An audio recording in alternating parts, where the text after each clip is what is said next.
I'm Mary Beth at the Law of Attraction Club, on the web at theloaclub.com. This is our Saturday Hangout on Air, and we do these Hangouts as our introduction to the theme for the week. Today is an open call, so we have invited those who would like to join us for this call today. There's a link on your screen for our subscription page to get invites to these free guest member calls, which we offer once a month or so. Today, Robin will be bringing through Torah. Rachel will be bringing through Torah. I may step in there and channel a bit myself. So if you're ready, Robin and Rachel and Torah, let's get started. Welcome. You can choose the lie you want or the life you want. You can't have both. We admit to being a bit catchy with words here, but there is great truth behind these words. We're going to make the case today for choosing the life you want and give you some suggestions that can help you as you set out on that path. To begin, we'll look with you at the assumptions that consciously or unconsciously underlie all of your thinking, the mostly unspoken beliefs that are the foundation on which you have built your particular story. Then, if you're still with us, we'll work our way forward from those fundamentals and give you 3 ways of approaching life that will support you on your journey. So what for you is true about you and your world? What's undeniable? What's as plain as the nose on your face? What are the obviously self-evident common sense facts that no reasonable person could ever question? Well, the answers to these, of course, will be personal to you. There are those of you who are materialists and choose to take the world at face value, as a physical-only place where all questions must have a physical-only answer. And although the often made claim here is that you make no assumptions, you are in fact assuming that if anything non-physical existed, you would be able to verify it by physical observation. For most of you in this group, the scientific method is the absolute bedrock on which all of your beliefs are based, even though on the leading edge of science, many are questioning the very idea of physicalness, wondering what time really is, and still trying to explain how this pesky thing called consciousness seems to affect physical things. If you are in this group, then your undeniably common sense, self-evident answers to those questions above are that you live on planet Earth, in one galaxy of many, formed perhaps from a Big Bang. Sustainable life is the result of a physical accident finding this particular planet where conditions by chance allowed it to evolve into higher forms. You are one of those. A human being born of certain parents on a certain day and time in a certain place in a certain country. You grew up and you will grow old and physically degenerate until you die, when you and your consciousness will cease to exist. That is your story. Then there are those of you who believe in duality. You accept the reality of your physicality, and many of your beliefs are similar to those above, with the exception that you believe there is some part of you that is non-physical and therefore survives your death. You may believe there's an all-powerful God who had a hand in the creation of the physical world around you, life in general and your life in particular, who has a particular purpose for that life of yours, and whose judgment of your worthiness affects your afterlife. Your story is a hybrid of a physical reality fitting within the context of these spiritual aspects. Some of you in duality mode also believe somewhat in the law of attraction, that you can somewhat influence your future by how you focus your thoughts. Well, by law of attraction, you can have, be, or do anything, and there is nothing you cannot change. If you can have your world be whatever way you want it to be, and you can, and that other person over there can have it be whatever they want it to be, and they can also, then you cannot be sharing the same world. So if you see yourself in one world shared by everybody, you have an immediate paradox, which usually gets resolved by watering down the law of attraction until somewhat means not much of anything. Here's what we would call the absolute truth about all of you. You're a non-physical consciousness. You're an always connected part of the collective consciousness of all that is. Your intentions and belief choices define you. As you make new choices, a new story, you morph into a new version of you, and a new matching version of everything and everyone instantly wraps itself around you. That's what we would describe as the law of attraction at work. You're attracting, moment by moment, a version of a physical you, a physical world, and a non-physical world, all of which are a match to your story. The experience is real, but the story is a work of fiction. Everything is an inside job. And then there are those of you who are starting to get it. You start to relinquish your traditional beliefs about the nature of physicalness, and you get that it's possible to step into a new future you. But for many, it's hard to shake some of the remnants of that former belief system. For example, the solidarity of your past. You still see yourself essentially as that same human born of certain parents on a certain day and time in a certain place in a certain country. And that's okay. There are no right or wrong stories. There is just your story. You can play this game in any way that you want to. In different versions of you, all equally valid and real, you are making an infinity of different choices. But for this version of you, since you are asking us how to create more of what you want, we say it helps if you will allow your creation tapestry to continue its evolution by letting go of those parts of it that no longer serve you, like the part that says money doesn't grow on trees, or the part that says that particular person in your life is always doing things wrong, or the part that says that pain in your hip is getting worse because you're getting old. There's nothing that you cannot change, but we recommend you start with the things that seem most within your reach. And as you have some successes, your confidence grows. And as your confidence grows, creating new things gets easier and easier. For big things or small things, the mechanism is the same. Namely, choose to believe something new. All beliefs are choices anyhow. And then practice the beingness of that belief until it's a part of your conscious and subconscious tapestry. Let's give you what you might think of as a way out example of what you can change, your past. And it's a useful example.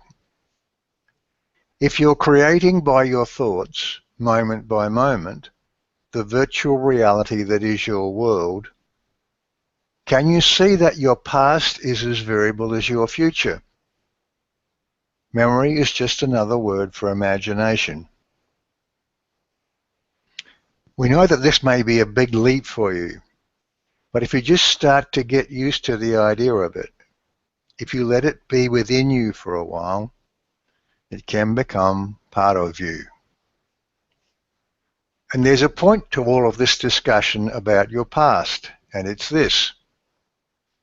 We see most of you locked into the concept that your past determines your present and, to a large extent, your future. You know that what you did 10 years ago and 10 months ago and 10 days ago and 10 minutes ago has put you on a certain track. And if you look ahead of you, you can see where that track leads. Well, if you're beginning to understand who you are and the fundamental nature of reality, we suggest you also begin to see that your past has no power to create anything or put you on any fixed track. This is fantasy thinking. It's only your beliefs that have that power, and those are choices. Here's a powerful exercise you can try. Think of something you want to be, do, or have. Let's say by the end of next month.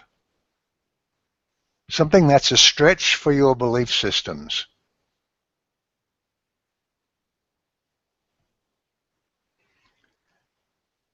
Now think back to your so-called past.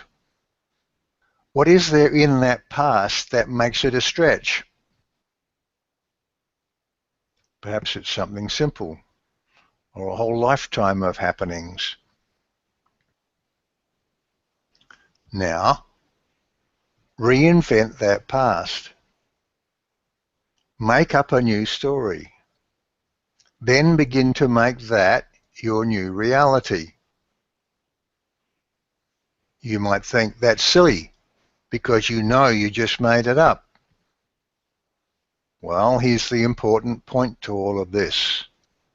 The only difference between the version you just made up and the real, quote-unquote, version is that the real version is the one you've been practicing. We say, practice the new one. We say it's as plain as the nose on your face. It's time to rethink. You can choose the lie you want, or you can choose the life you want. You can't do both. We encourage you to choose the life you want and all of its delicious possibilities. And to that end, we offer the following as 3 new thinking habits to develop. 1. Let go of the fantasy you call reality. 2. Be aware of your feelings. 3. Appreciate everything. Number 1. Let go of that fake reality. Loosen the death grip with which you are holding on to your now world. Spend more time in the stands watching, even as you play the game on the field. Daydream more about what you want to be and do and have. And as you do that, you'll identify more and more with that equally valid version of your world. And let go of that past of yours. Start to get inside you that it does not exist and never did. Try playing with a new past, one that more logically leads to that new, different version of you and your world. Even if you doubt yourself, do it anyway. If you practice it, it will become the new you. Believe the truth of who you are. Make it your new reality. Number 2, above all else, be aware of your feelings. They are your personal, infallible guide to knowing whether you're heading in the direction you want to go, you feel good, or in the opposite direction, you feel bad. As we suggested last week, make a promise to yourself here and now that you will abandon the idea forever that your feelings are the result of circumstances. There is no possible circumstance that has any innate power to dictate your feelings. You dictate them, perhaps, from an old belief system, but it's time to know that and discard it. Feeling bad comes from believing one of those old lies. Choose life. From Abraham this week. Fear itself is not the impediment to your joyful life, but fear is pointing at the impediment to your joyful life. And just as the feeling of fear is within you, the impediment is within you also. Fear feels bad. Worry feels bad. Perhaps you think in those moments you can justify why you feel bad. Well, justify away. You can justify all you want, but the simple truth is, feeling bad means you're right then and there, in that very moment, heading away from what you want. And that makes no sense at all. That impediment within you that Abraham is talking about is just that old lie you've been practicing. In our recent discussions, we quoted the words of Bashar. Waiting for circumstances to change so that you can feel good is like waiting for your reflection in the mirror to smile first. And the reason these words are so powerful is that they speak to the fundamental, unchangeable, eternal, absolute truth about you. That as you have new experiences and new desires are born, you can choose new beliefs and expectations. When you do that, you step into a new version of you in a new matching context. That's how the law of attraction works. That which you experience as your worlds, physical and non-physical, are always a reflection of your choices. And lastly, number 3, it's very simple and so easy to do. Appreciate everything. Catch yourself as often as you can and just go on a rampage about ordinary things and extraordinary things, about mundane things and special things, about your washer and dryer, about your connection with us, about sunshine and flowers and birds and bees, about the people in your life as they are now and how you will create them to be, about present things, maybe about your new past things, and of course, your new future things. Appreciation is the slippery slope to feeling good in the best possible way. Each morning, this one goes around the bend in a very good way. Right outside this new house that he and Eva have moved into, there's a path going up the hill. And each morning, he and the dog climb up that path. There's a bend halfway up. And just past that bend, there's a level area that stretches across the hill. And he walks across the hill and surveys the scene. He can see the Bay Bridge and up and down the bay and across the bay to San Francisco and the Golden Gate Bridge and beyond.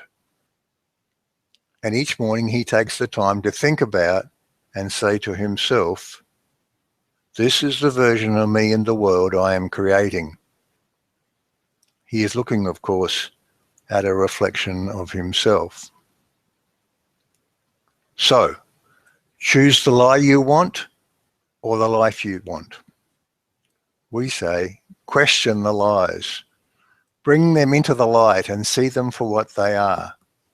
And then choose the life you want.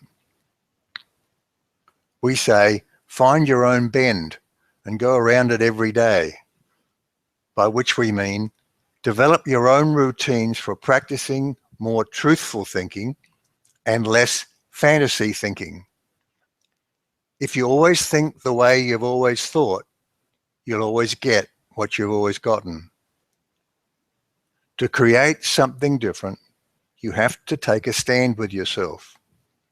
You have to move beyond intellectually understanding to internally knowing. Can you see that acknowledging to yourself the fundamental truth of who you are and investing in it and keeping it in the foreground and background of your thinking as an ongoing, ever-present awareness puts you squarely on the yellow brick road to everything you want? It gives you a new perspective, and you get to see exciting new things you can create in this game of life on Earth. And beyond that, without limit to whatever your heart desires, even the power to change the rules completely, if that feels like fun. So make that decision, take that stand, and we, of course, will always be here to support you. So let's now get into our longer discussion in which we welcome your questions.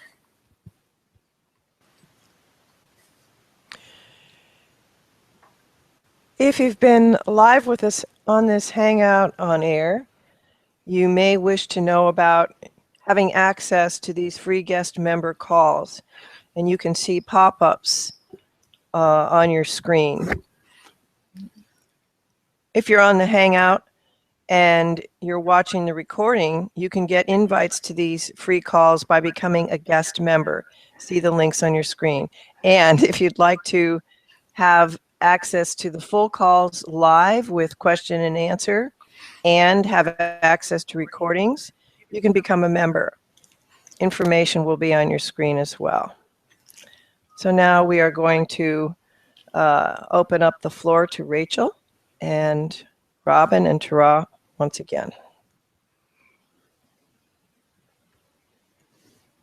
Indeed. And before we open the floor to questions or comments or discussing anything that's of importance to anyone on the call, we want to ask